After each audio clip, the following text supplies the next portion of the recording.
Hay algo muy particular que solía pasar hace años atrás y ya no se usaba más, pero me llamó la atención, tal vez por los años de aquel tiempo de capellanía que hemos tenido ese tiempo atrás, que todavía hubo una persona joven que decidió escribirme, pero no lo hizo por email, como se suele hacer en estos días, tampoco me envió un WhatsApp, tampoco un texto, ni ninguna de esas redes sociales que se conoce. Me gustó que lo hizo en el sistema más tradicional que conocemos.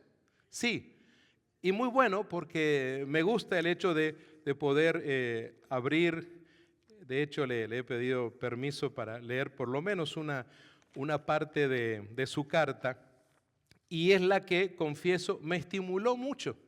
Aunque fue el año pasado esto, me estimuló mucho a estar pensando, orando y preparando entonces este sermón.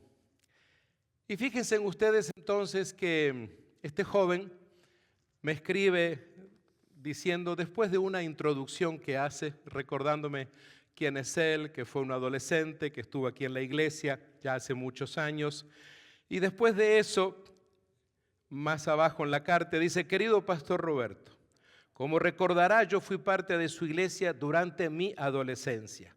Mi padre se movió de estado por su trabajo y toda la familia tuvo que moverse también. Encontramos una iglesia con los mismos valores doctrinales que tiene Nueva Esperanza. Allí conocí a una chica con la que me puse de novio, aunque mis padres y sus padres no estaban de acuerdo, pues aún no habíamos terminado la high school. Lamentablemente, mi familia se cambió de iglesia nuevamente y esa relación se terminó, pues habíamos cruzado límites, así lo dice, que nuestros padres no aceptaron. Después de un tiempo en la nueva iglesia me enamoré de otra chica que era 2 años mayor que yo. Ella decidió cortar la relación porque yo era muy inmaduro. Dejé de ir a la iglesia y me alejé de Dios. Ahora, en mi trabajo, he conocido a otra mujer que dice amarme mucho. Ella no es cristiana, pastor, pero es una excelente persona. Es hermosa y me siento muy atraído hacia ella. Ella está lista para casarse conmigo en cuanto yo se lo pida. Pero hace 3 meses, la novia que tuve en la primera iglesia vino a vivir a mi ciudad. Dejó a los padres y está dispuesta también a casarse conmigo. Pastor, me siento muy confundido. Ella fue mi primer novia y la quise mucho. Pastor, con signos de pregunta, ¿con quién debería casarme? Ayúdeme, por favor, atentamente. Vamos a llamarle Francisco. Terminé de leer entonces esta carta y luego la volví a leer. Yo creo que debe ser la 5ª vez que la leo y siempre he estado pensando un poco en este joven a quien hemos seguido la comunicación. Y creo que la última parte y su pregunta, la pregunta que me hace acerca de con quién debo casarme, realmente me dejó pensando porque es obvio que merece una respuesta. Así que entonces vamos a llamarle al sermón de este día, ¿con quién me casaré? Yo sé que algunos de ustedes dirán, ay pastor, si yo hubiera sabido eso no venía hoy porque yo soy una mujer, un hombre casado, tengo hijos, tengo nietos, ¿qué me importa ese tema? Pero espere, aunque usted ya tenga su matrimonio consagrado y todo lo demás y tenga 30, 40 años de matrimonio, recuerde que usted puede ser una mujer, un hombre que pueda ayudar a otros. Seguramente en su familia habrá sobrinos o habrá nietos o habrá hijos de sus amigos. Siempre va a haber algún joven que va a poder recibir ayuda de su parte. Así que entonces no subestime la palabra que hoy nos va a dar el Señor. Y digo el Señor porque lo vamos a hacer en base a la Escritura. No voy a usar ningún otro libro, voy a usar simplemente la Escritura. Y quisiera entonces que podamos unirnos en oración para que el Espíritu Santo obre en este momento y que usted y los jóvenes que están con nosotros hoy día y los adolescentes puedan escuchar de parte de Dios, ¿verdad? Padre amado, en este momento te alabamos, te glorificamos, te damos a ti la gloria y la honra. Señor, queremos suplicar que sea tu palabra llegando a nuestras vidas, a nuestros corazones. Queremos, Señor, que tu palabra sea de grande bendición a todos, no solo a adolescentes, no solo a los jóvenes, no solo a casados y casadas, a todos aquellos, inclusive los que están ministrando también a otros en el reino de Dios, en las comunidades de fe. Te suplico que también pueda ser una palabra que ayude a mis colegas a poder bendecir a la presente y futura generación. Escóndeme detrás de tu cruz, te lo ruego, Señor Jesús. Amén y amén. Amados míos, quisiera compartir algunos puntos importantes que he preparado para este día. Y cuando escucho esa pregunta o leo esa pregunta acerca de con quién me casaré, entonces una de las primeras cosas que viene a mi mente cuando leo el consejo de Jesús es que no te cases, que no te cases con alguien que no ame a Dios más que a ti. Recuerda esto, no te cases con alguien que no ame a Dios más que a ti. Algunas muchachas o muchachos estarán diciendo, no, Pastor Pérez, no estará equivocado. ¿No será que me tiene que amar a mí por sobre todas las cosas, más a mí que a cualquier cosa en el mundo? Pues no, no es así. No es esa la enseñanza bíblica, la enseñanza de la palabra de Dios. Se trata entonces de que el Señor Jesús le dijo a los discípulos, donde había por lo menos unos 120 en aquel retiro allá en Getsemaní, donde seguramente también había hombres y mujeres jóvenes. Y les dijo, más buscad primeramente el reino de Dios y su justicia. Y ustedes se lo saben de memoria y todas estas cosas os serán añadidas. Mateo 6:33. Amados míos, tengamos en cuenta entonces que el matrimonio no puede sostenerse solo con un amor romántico. No estoy diciendo que hay que eliminarlo, pero eso no lo puede sostener. La relación debe estar siempre cimentada en una fe genuina en Dios. Amados míos, cuando ambos buscan a Dios primero, Él ordena el resto. A ver, cuando ambos, el hombre y la mujer, buscan a Dios en primer lugar, lo demás entonces lo arregla Dios. Así es. Y usted acaba de decir, así sea. Y mis amados, dos personas pueden amarse profundamente, pero si uno vive para Dios y el otro no, tarde o temprano habrá conflictos en valores, en decisiones y en prioridades. Recuerda, mi querido hermano, mi querida hermana, tú no conviertes a nadie. Claro que debes evangelizar, claro que debes compartir la palabra con todas tus amigas y tus amigos en tu núcleo social, en tu trabajo, en donde sea, pero tú no conviertes absolutamente a nadie. Es el Espíritu Santo de Dios el que redarguye a la persona, como me redarguyó a mí un día y a usted, para entonces venir a un encuentro con Dios. Pero nosotros no convertimos a la gente, no nos olvidemos de eso, amén. Podemos ser portadores, podemos ser esos mensajeros, esos predicadores y predicadoras, si usted quiere, pero la conversión la lleva a cabo el Espíritu Santo obrando allí en esa persona. Amados, tengamos en cuenta entonces que antes de preguntar, ¿me ama? Es la pregunta que muchas veces se hacen los jóvenes. ¿Me ama? Esa no es la pregunta que deberías hacerte. Deberías de preguntarte, ¿ama esta persona a Dios de verdad? ¿Sabes, mi querida muchacha, mi querido muchacho? Si esa persona ama a Dios de verdad, a ti te conviene. A ti te conviene que tu futuro cónyuge sea un hombre o una mujer temeroso o temerosa de Dios. A ti te conviene, de veras que sí. Si ve a un joven por ahí, dígale, a ti te conviene.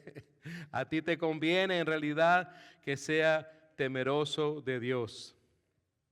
Y que te preguntes, ¿se evidencia en su carácter y en la toma de decisiones? Es decir, si esa persona en la cual estás pensando que algún día podría ser tu novio o tu novia y en preparación para el casamiento, ama a Dios, ¿se evidencia eso en su vida? ¿Lo puedes ver?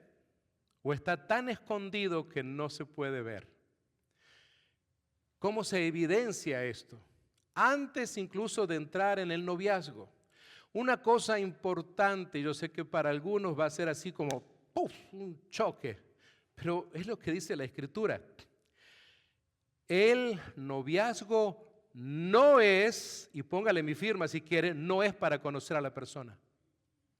¿Cómo, pastor? No, el noviazgo no es para conocer a tu futuro cónyuge, porque el noviazgo es para casarte con él o con ella.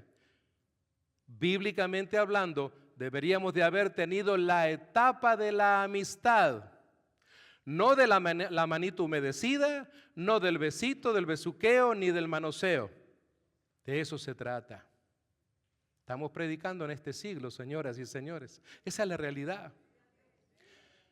Cuando ya entras en el noviazgo, es decir, que hay un compromiso y el hermoso anillito, que Renata todavía lo tiene puesto ahí, se pone ese anillo de, ¿cómo se llama ese anillo de, a ver, damas? De compromiso. Así que hay ya un compromiso. ¿Comprometidos para qué? Para el casamiento. Cuando José y María entonces entablan ya esa relación del noviazgo, que ya se conocían porque vivían en el mismo lugar, la misma aldea, entraron en una etapa de noviazgo para luego casarse. Y José tuvo 1 año de tiempo para preparar, era lo máximo que se le daba. El rabí en la sinagoga o los sacerdotes del templo, cuando se establecía entonces el noviazgo, era 1 año que tenía él para preparar. Bueno, si el papá le dejaba su campo o le dejaba una casa, qué bueno. De lo contrario, tenía que máximo 1 año de preparación para luego entonces poderse casar. Ir y decirle a su futuro suegro, vengo entonces a pedir formalmente ya la mano para entonces casarnos. Porque ahí viene el momento de la dote, pero viene también el momento donde el papá de la muchacha tenía todo el derecho de preguntarle, bueno, ¿y qué ofreces? Si usted va a Génesis 24, anótelo por ahí y léalo en su casa. Es una historia preciosa. Se ha llevado a las películas, es una historia de amor también. Porque ahí es cuando Abraham le pide a su siervo que le busque novia a su hijo Isaac. Lea todo el capítulo 24 de Génesis. Es precioso en realidad todo lo que ocurre en ese proceso, ¿verdad? De preparar y de llegar a pedirle entonces novia en ese caso, aunque esa no es la palabra. La verdad que la palabra novia usted no la encuentra en la Biblia. Usted encuentra la palabra desposada, que es preparada entonces para las bodas. Amados, tengamos en cuenta entonces que en segundo lugar, además de que no debes casarte con alguien que no ama a Dios más que a ti, en segundo lugar, No te cases. Otra vez, pastor, no te cases, no te unas en un yugo desigual. Y acá creo que viene un desafío para todos los predicadores de este tiempo, porque ahí bíblicamente aparece una palabra que tal vez si usted se crió en el campo como su servidor lo habrá visto, pero los más jóvenes o los que se han criado en una ciudad no tienen idea de qué es un yugo, o tal vez han leído la palabra, pero nunca han tocado un yugo, nunca lo han tenido en su mano o nunca lo han visto. Por allí hay algunas imágenes que queremos ponerles para que lo puedan ver. ¿Cuál es la base bíblica para hablar de que no te unas en yugo desigual? ¿Cómo le explicamos esto a nuestros hijos y a nuestros nietos y sobrinos más jóvenes que están criados en una ciudad y más aún criados aquí en los Estados Unidos, que son nuestra segunda y tercera generación? En primera parte, déjeme compartirles lo que dice el apóstol Pablo. En 2 Corintios 6:14 él dice: no os unáis en yugo desigual con los incrédulos. ¿Se dan cuenta? Esto se conecta con lo que inicié, hablando de que no hay entonces posibilidad, o no debería haber posibilidad de que alguien se case con alguien que no ama a Dios. ¿Por qué? Porque, y dice Pablo en signo de pregunta, y si fuera italiano, Pablo juntaría sus dedos y diría: ¿qué compañerismo tiene la justicia con la injusticia? De eso se trata. Siempre tiene que ser, entonces, entendamos esto, en el Señor. Noten ustedes que Pablo ya había escrito una primera carta, porque esto que acabo de decir está en la segunda carta, pero en la primera carta que leyeron o que escucharon hombres y mujeres jóvenes allí en Corinto, en 1 Corintios 7:39, él habla de que la mujer casada está ligada por la ley mientras su marido vive, pero si su marido muere, libre es para casarse con quien quiera, y termina diciendo: con tal que sea en el Señor.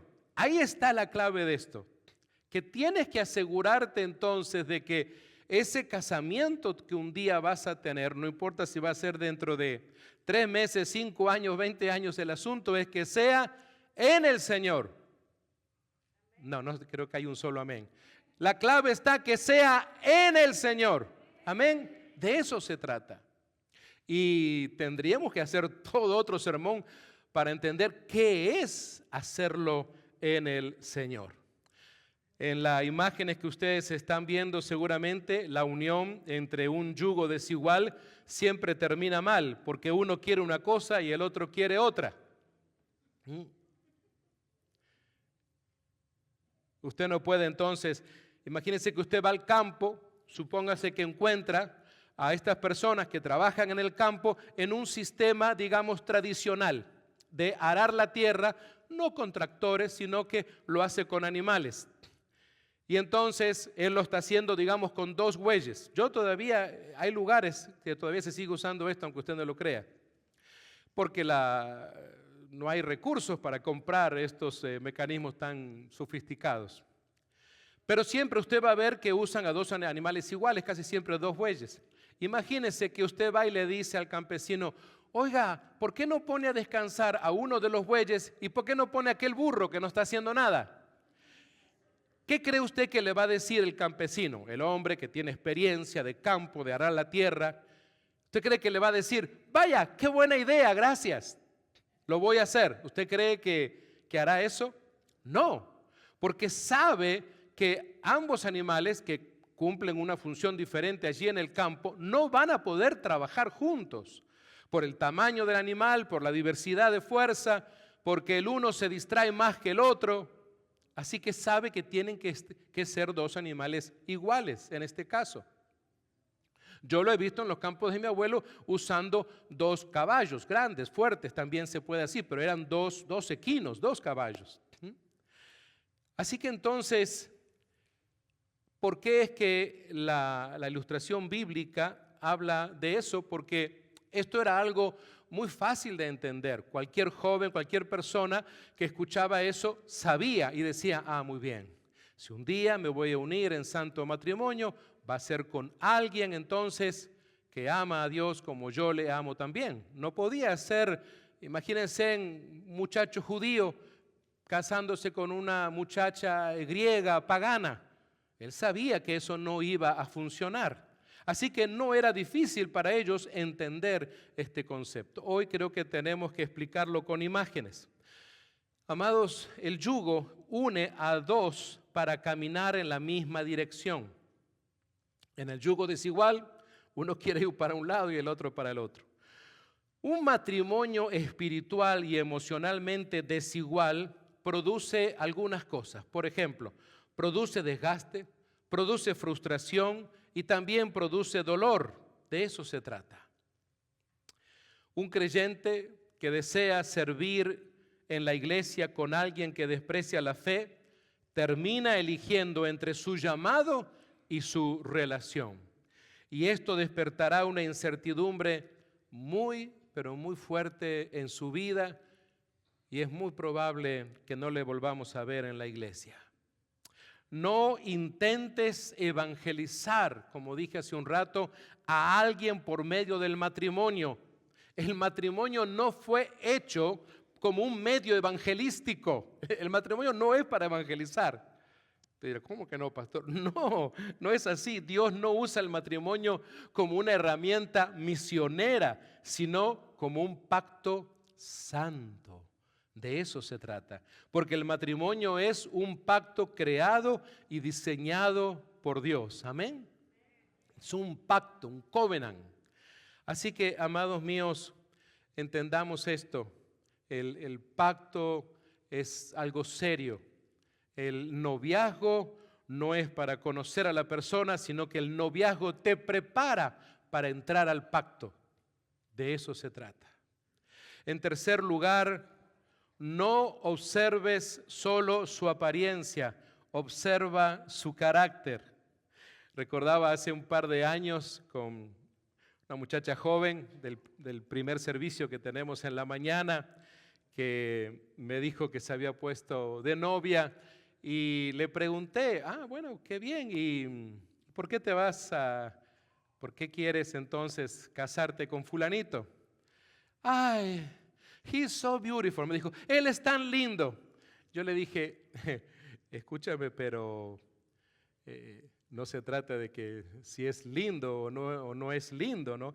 Y le pregunté, ¿has leído la primera carta o el primer libro que escribe el profeta Samuel alguna vez?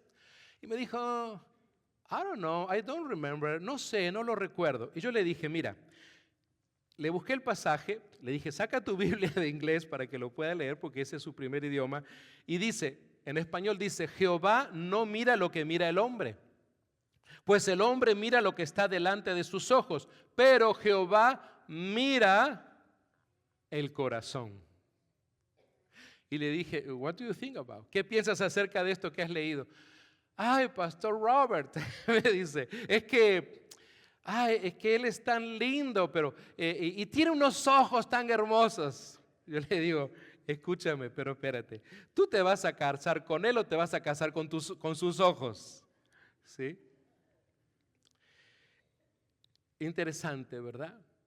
Yo sé que a veces el enamoramiento pasa por ahí y entonces una muchacha, un muchacho pueden estar encandilados con la belleza de la dama, la belleza del caballero.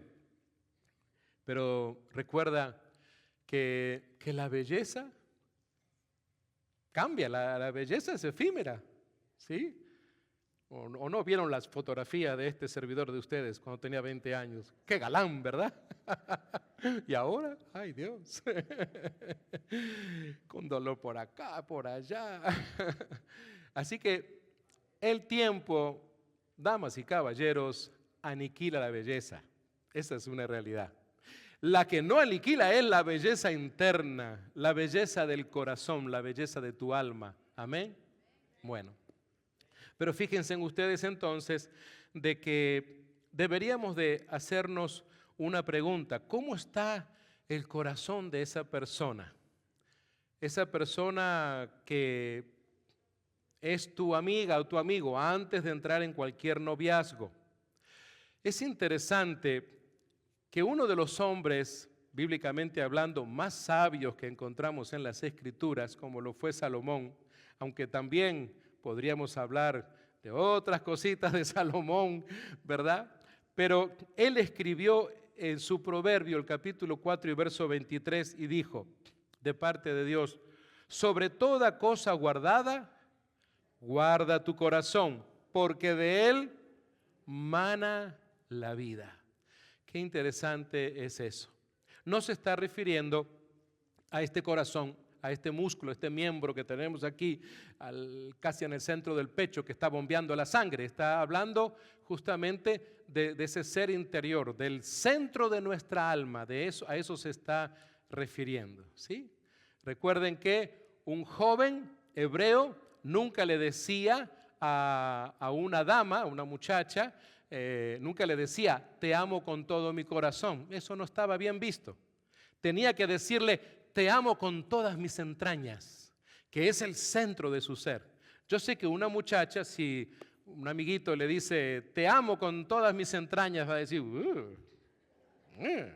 entrañas, ¿sí? Porque hoy, ¿verdad? Es como que algo que no lo vemos muy bien. Pero en el área espiritual así es como funciona esto.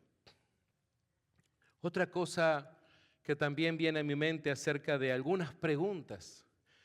Porque recuerden siempre, las preguntas nos ayudan a reflexionar y a pensar. Por eso le digo siempre, jóvenes y jovencitas, háganse preguntas, piensen, reflexiones. ¿Cómo está el fruto del Espíritu de esa persona? Recuerden que el apóstol Pablo, que envió aquella carta a aquel valle en Galacia, en su capítulo 5, versos 22 y 23, él dice que más el fruto del Espíritu es amor, dígalo conmigo, gozo, paz, paciencia, benignidad, bondad, fe, mansedumbre, templanza. Contra tales cosas no hay ley. ¿Cómo está el fruto del Espíritu en esa persona? En realidad, ¿sí? Yo recuerdo, ¿verdad? Que yo veía esto, yo lo veía en Renata, porque ella tenía una pasión por las misiones. Y yo quería ser misionero, yo no quería ser pastor, Dios guarde. Yo quería ser misionero, pero el Señor tiene un sentido del humor tan lindo que por estos casi 30 años me tiene de pastor. Pero eso era algo que me agradaba, ver ese deseo de cruzar la frontera, de llevar ropa, de limpiar a los niños, de enseñar la escuela bíblica allá en aquellos basureros de Tijuana. Yo decía, Señor, esta es la mujer. ¿Sí? Esa es la mujer. Piensa entonces si ves fruto del Espíritu. La belleza atrae, pero es el carácter el que sostiene el matrimonio. Repito, la belleza puede atraer mucho, pero es el carácter del Espíritu Santo en las personas lo que va a sostener ese matrimonio. El carácter se manifiesta en cómo trata a otros, cómo reacciona bajo presión y cómo maneja la verdad. No tienes que pensar de que si hoy en día no maneja muy bien su personalidad bajo presión, si tú ves que de repente no actúa bien en un momento de tensión en relaciones interpersonales, no puedes creer que eso por arte de magia va a cambiar cuando esté casado o casada con usted. No es así. Si el Espíritu Santo obra, bendito sea el Señor. Pero esta es una realidad. Al joven justamente que me envió la carta y a otros jóvenes yo le diría, ¿ya has visto a tu novia o a tu novio bajo presión? Porque él en la carta solo me dice que está muy enamorado y ahora le aparece la otra novia y pobrecito. Él se pregunta con quién se casará, pero no, al menos en su carta no me manifiesta estas preguntas, pero yo le diría, ¿ha visto cómo resuelve su conflicto esa persona? ¿Con qué carácter y temperamento está actuando esa persona? Porque de la misma manera lo hará cuando esté casada o casado contigo. Señoras y señores, eso no va a cambiar. No se deje engañar. Ay, pastor, es que yo lo voy a cambiar. Yeah, right. Esa es la eterna mentira del diablo, digo yo. Creer que usted cambia a las personas. Es como decir, yo tengo más poder que el Espíritu Santo. Si el Espíritu Santo no lo hace, tú mucho menos. Alguien puede ser encantador en público, pero cruel en privado. Para algunos de ustedes que estaban ayer en el seminario, que damos muchas gracias a los pastores Carrillo que compartieron ese seminario, contaron una historia justamente en base a una muchacha y un muchacho que se conocieron y que él, el público, era un ser humano extraordinario, pero en privado era terrible. Escuchamos justamente una historia ayer y vimos entonces que el matrimonio revela lo que el noviazgo muchas veces puede esconder. Ese es el asunto. Por eso es tan importante conocer a la persona, a tu futuro cónyuge, antes de entrar en un compromiso de noviazgo, en donde te preparas para el pacto. Recuerda entonces que así es como funciona esto. Alguien puede ser muy encantador, muy encantadora. Lo más importante es cómo lo hace contigo. Pregúntate, ¿es una persona humilde? ¿Pide perdón? ¿Respeta a los demás? De eso se trata. ¿Recurre al perdón cuando mete la pata? ¿Recurre al perdón cuando ha hecho o ha dicho algo que no debía de decir? Amados, quisiera entonces que pudiéramos entender, en cuarto lugar, que no debes casarte. ¿Otra vez, pastor? Claro. No debes casarte con alguien que no comparta tus valores y visión de la vida. Eso es muy importante. No deberías de casarte con una persona así.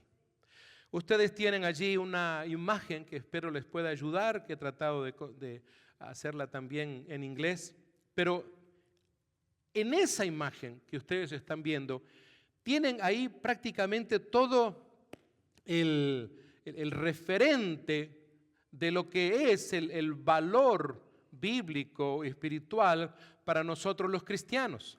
En primer lugar, Dios es el que da esa cobertura. Dios está en primer lugar. Nadie más que Dios. Amén. En segundo lugar, ese hombre que se convierte en ese esposo que depende justamente de Dios, que ese hombre que se sujeta a Dios, ese es el hombre que será el protector de la familia, será el proveedor de la familia. De eso se trata. Hoy es muy importante ver esto en un hombre. Necesitamos hombres que realmente estén dispuestos a proteger a su familia y a proveer para su familia también. Y veamos entonces que la esposa es la que se sujeta al esposo, pero se está sujetando a alguien que se está sujetando a Dios, se está sujetando a alguien que le protege, a alguien que le provee, a alguien que le cuida, que será el padre de sus hijos. Y luego los hijos deben obedecer a sus padres. Damas y caballeros, ese es el orden de Dios. Si usted quiere vivir otro orden, es su problema. Yo le presento el orden divino, el orden de Dios, el orden que está en la Biblia. Ahora, yo no le puedo convencer de esto si no lo hace el Espíritu Santo. De eso se trata. Pero esto es, si usted me dice, no, es que mire, en tal lugar escuché esta doctrina, escuché a esta persona dando esta conferencia. Mire, digan lo que digan, aquí está justamente lo que nos enseña la palabra de Dios. Y eso que usted ve en la pantalla, ese es el orden bíblico en realidad. Pensemos en ese salmo, por ahí se los puse, el Salmo 91:10, no te sobrevendrá mal ni plaga tocará tu morada. Cuando el orden bíblico se está llevando a cabo. Quiero invitarles a que leamos algo cortito, pero en un profeta que tal vez no fue muy famoso. Es un profeta de los menores, Amós. Su libro tiene el mismo nombre, Amós, capítulo 3 y versículo 3. Y dice así, usted lo puede ver allí en inglés y en español. En español dice, ¿andarán dos juntos? Note usted, es una pregunta. ¿Andarán dos juntos si no estuvieren de acuerdo? Así de cortito es ese verso. ¿Andarán dos juntos si no estuvieren de acuerdo? De eso se trata. De estar de acuerdo en amar y servir al Señor. Saben, yo creo que he contado esta historia, pero es tan importante que valoremos tanto el matrimonio. ¿Sabe por qué? Porque el matrimonio es creación de Dios, no del hombre, es idea de Dios. Nadie más ha tenido esta idea. El hombre podrá ser muy inteligente, podrá haber llegado a la luna, a otros lugares, podremos tener toda la tecnología del mundo, pero señoras y señores, es Dios el que recibe el crédito por la existencia del matrimonio. Lo que estén diciendo otros por ahí, dicen en inglés, I don't care, lo que importa es lo que dice la palabra de Dios, de eso se trata. Y saben, en una oportunidad, un anciano, ya mayor de 70 años, iba apresuradamente a ver a su esposa que estaba en un nursing home, en un lugar de cuidado. Él ya no podía conducir, había tomado un autobús y el autobús lo dejó como a unos 5 bloques, 5 cuadras de distancia del lugar donde cuidaban a su esposa.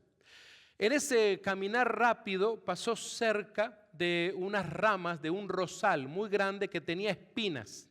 Y una de esas espinas rozó su mano y entonces, como tenía su piel bien delgada, comenzó a brotar sangre. Así que él se sujetó así y siguió caminando, aunque brotaba la sangre.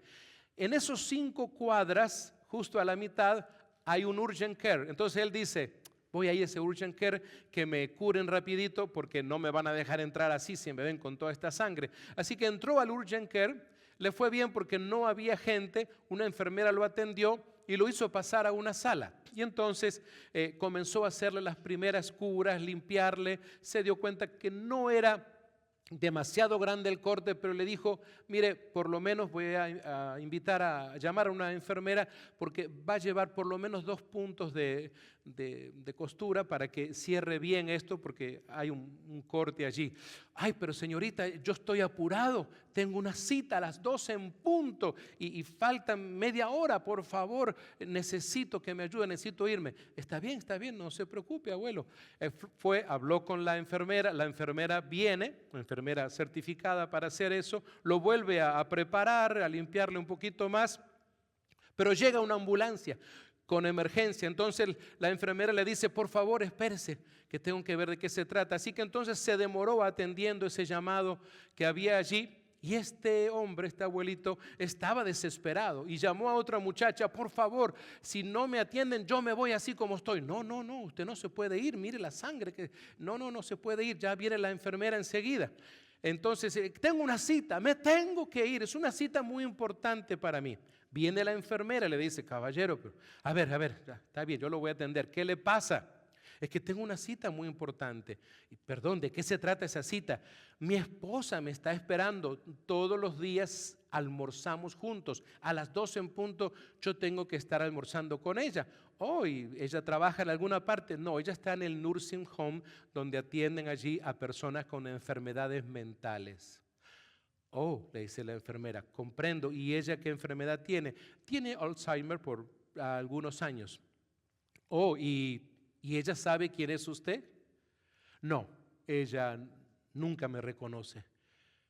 Pero, caballeros, ¿por qué está tan apurado entonces? Si ella no sabe ni quién es usted, ¿para qué usted quiere ir y llegar a tiempo a su cita? Ella no me reconoce, pero yo sí le reconozco. Compromiso de pacto. Él era fiel al pacto matrimonial. 50 años de casados. ¿Se da cuenta? Yo sí sé quién es ella. Ella no sabe quién soy yo, pero yo sí sé quién es ella. Amados, esto es para que podamos entender la importancia del pacto en el matrimonio. El amor sin acuerdos siempre produce conflictos. La visión sobre la familia, las finanzas, la fe, los hijos y el propósito debe ser siempre compatible. Ese es el asunto. Me preocupa cuando a veces se casa una persona, tal vez pueden ser dentro del gran cristianismo, pero digamos con diferentes ideas. Tal vez digamos un cristiano evangélico con un cristiano católico, ¿no? Y se casan y parece que todo va bien, pero llega el momento en donde el cristiano católico va a querer bautizar al bebé, o va a haber un momento donde va a querer que haga su comunión, que haga diferentes ritos, digamos, dentro de la religión.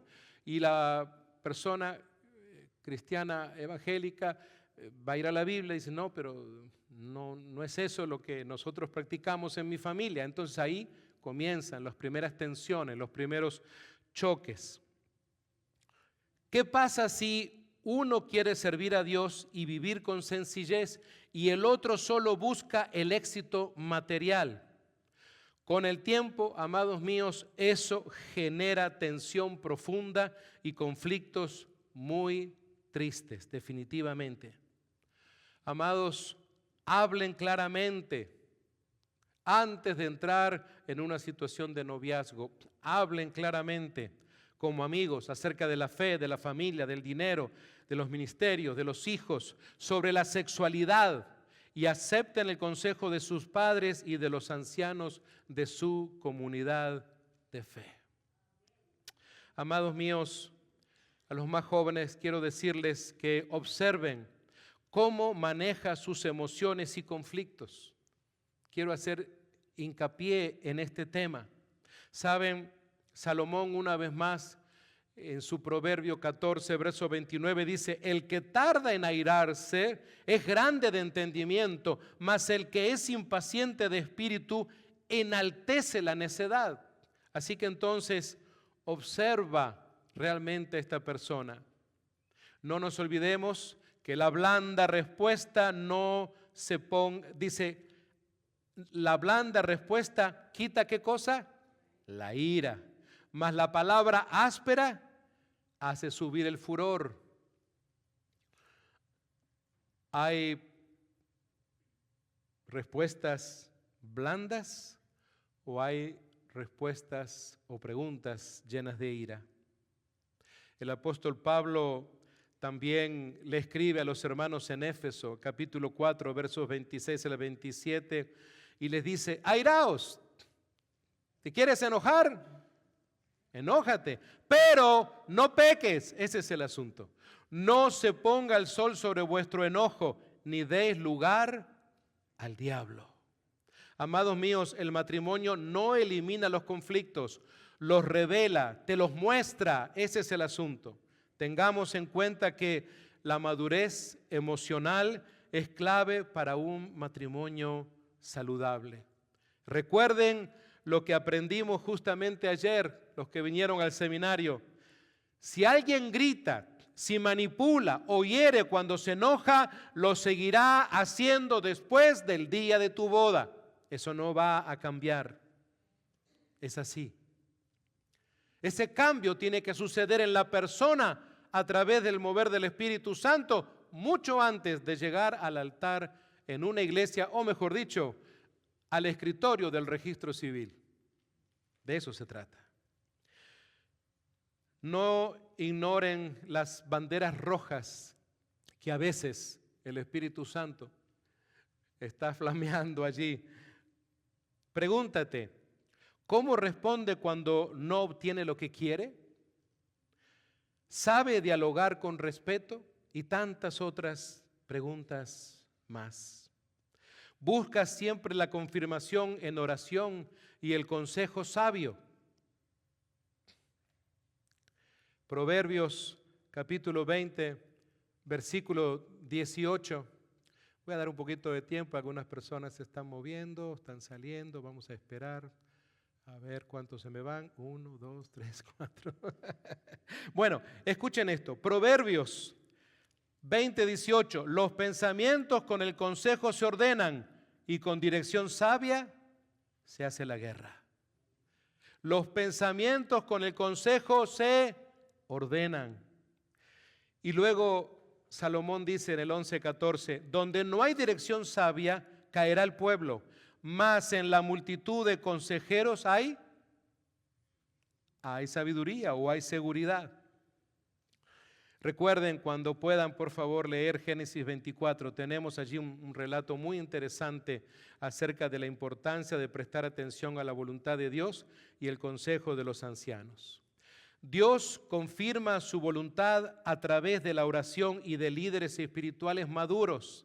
Recuerden que el amor verdadero no teme el consejo. Cuando ustedes lean, por favor, en su casa el capítulo 24 de Génesis, notarán que Rebeca no fue dada a Isaac sin dirección divina, sin consejo familiar. De eso se trata. Amados míos, oren, ayunen si es necesario, escuchen a sus pastores, a sus padres espirituales que les aman y que caminan con Dios. Y finalmente recuerden que el matrimonio es un pacto, no solo un sentimiento, es un verdadero pacto. Vayamos a ver el consejo de Jesús para entender esto en Mateo 19:6. Mateo 19:6 dice, por tanto, lo que Dios juntó, no lo separe el hombre. Esto es muy importante a tener en cuenta. Cuando Dios ha estado en esa unión, en esa unidad, cuando Dios ha participado de eso, no debe ser el hombre el que cause que se resquebraje eso. Por eso hablábamos tanto ayer en ese seminario de cómo la iglesia debe ayudar y cómo también las congregaciones deben participar de esto. Cuando se están viendo esas banderas rojas que el Espíritu nos ayuda a ver, cuando está la presencia de lo que puede ser la violencia doméstica, el abuso, tanto de un lado como de otro. Ayer veíamos que el abuso está presente por parte de mujeres y de hombres. Antiguamente se creía que solo era el hombre, pero hoy en día no es así, las estadísticas lo demuestran. Así que entonces hoy la iglesia del Señor, las congregaciones deben estar involucradas en esto para no llegar justamente a agradar a Satanás, porque si hay algo que Satanás quiere hacer es destruir el matrimonio. ¿Por qué? Porque como lo dije al principio, Él es el creador del matrimonio y todo lo que Dios ha creado, Satanás lo quiere destruir. De eso se trata. El matrimonio bíblico es un pacto delante de Dios. Los sentimientos cambian, es cierto, pero el pacto permanece. El pacto no cambia.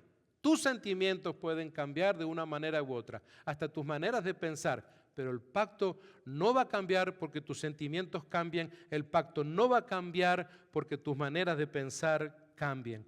Cuando llegan las pruebas, no se sobrevive por emoción. Cuando llegan las pruebas, no se sobrevive por qué lindo que era, qué linda que es, no se sobrevive por eso, sino por compromiso y la gracia de Dios. Y espero que muchos de ustedes hayan entendido esto, especialmente hay matrimonios que tienen varios años de casados en nuestra congregación y que realmente han entendido que no es un sentimiento, es ese pacto que un día hicieron. Amados míos, cuando llegan las pruebas, no se sobrevive justamente por esa emoción, sino por ese pacto de compromiso delante de Dios. No te preguntes tampoco, ¿me hará feliz? Este es uno de los errores clásicos que muchachos y muchachas tienen cuando están pensando en casarse. Ay, ¿será que Maruquita me hará feliz? Ay, ¿será que Julito me hará feliz? Ese es el peor pensamiento, la peor idea. Se trata de que tú pienses, ¿qué es lo que yo puedo aportar? ¿Qué es lo que yo puedo hacer para hacer feliz a esta persona con la cual puedo un día casarme? ¿Qué aporte voy a hacer? ¿De qué manera le voy a hacer yo feliz? Y que ambos piensen de la misma manera. Ella pensando eso hacia él y él pensando eso hacia ella. De eso se trata. La pregunta finalmente es, ¿con esta persona puedo honrar a Dios toda mi vida? Tienes que pensar en eso, ya que el casamiento es para toda la vida. Entonces, ¿vas a poder seguir honrando a Dios siempre junto a esta persona el resto de tu vida? ¿De qué manera podré yo ayudar a que esta persona sea feliz? Quiero concluir diciéndoles que elegir con quién casarte, siempre respondiendo a mi querido Francisco, elegir con quién casarte es una de las decisiones más espirituales de tu vida. Usted pensará, ¿espiritual, pastor? Sí, es espiritual porque es creación de Dios. Por eso es espiritual, definitivamente. No te apresures, no te conformes, no ignores la voz de Dios. Y termino con uno de los proverbios de Salomón 3:5. Fíate de Jehová de todo tu corazón y no te apoyes en tu propia prudencia. Fíate de Jehová de todo tu corazón y no te apoyes en tu propia prudencia. De eso se trata. Quiero decirle a nuestra iglesia y a todos los que nos están escuchando en este momento que es tan importante tomar esto en serio por los tiempos en los cuales nos encontramos. Estamos pasando por tiempos en donde vemos tantos matrimonios jóvenes atacados verdaderamente por diversas cosas, en donde el matrimonio está, digamos, bajo prueba de fuego. Pareciera ser que Satanás está con todo su armamento disparando las mejores balas. Por eso es tan importante que en la iglesia se enseñe, se predique y que las congregaciones pongan en práctica la palabra de Dios. Creo que todo pastor debe añorar que justamente en las congregaciones se ayuden unos a otros en esto.